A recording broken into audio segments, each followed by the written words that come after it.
இன்றே டவுன்லோட் செய்து உங்கள் ஃபேவரட் ஷோக்களை என்ஜாய் பண்ணுங்க. யாரையோ பழி வாங்க போறேன்னு பேசின இல்லையா? என்னப்பா சொல்ற? மா பாருமா, அப்பா என்னென்னமோ உளறிட்டு இருக்காரு. வயசாயிடுச்சுல, அதான் புத்தி மங்கிருச்சு. டேய் சூர்யா, நீ பேசினது எல்லாத்தையும் நான் கேட்டுட்டேன்டா.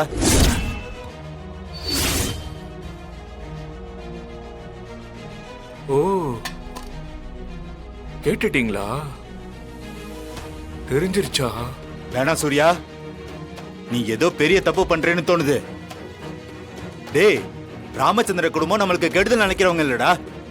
டேய் சூர்யா, இத பாரு, உங்க அம்மா இந்த மாதிரி ஆனதுக்கு மாறன் காரணம் இல்லடா. டேய் சூர்யா, தேவையில்லாம வன்மத்தை வளர்த்துக்காதடா. அப்புறம் அவன் காரணம் இல்லாம யார் காரணம்? டேய் சொல்ல, யார் காரணம்? உனக்கு என்ன, விடிஞ்சா வேலை அது இதுன்னு சொல்லிட்டு ராத்திரி வீட்டுக்கு வருவ, வந்து படுத்து தூங்கிடுவ. அம்மா இருந்தும் இல்லாம கஷ்டப்பட்டதுன்னா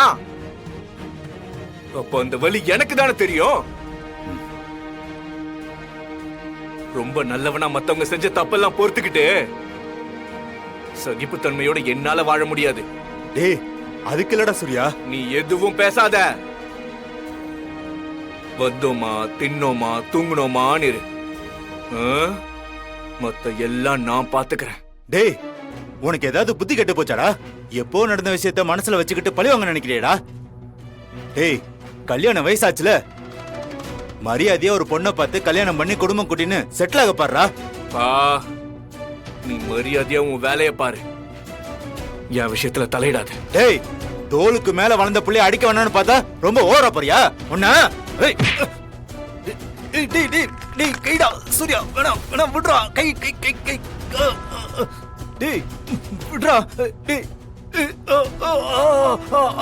டேய் டேய், வலிக்குதுடா. என்ன வலிக்குதா? இப்படிதானே என்ன அடிக்கும் போது எனக்கும் வலிச்சிருக்கும். சின்ன பையனு கூட பார்க்காம எப்படி எல்லாம் அடிச்சிருக்க. வலிக்குதுடா. இந்த அடிக்கிற வேலையெல்லாம் வேற யார்கிட்டயாவது வச்சுக்கோ. வலிக்குதுடா வலிக்குதுடா, விடுறா. டேய் டேய், வேணாம்டா.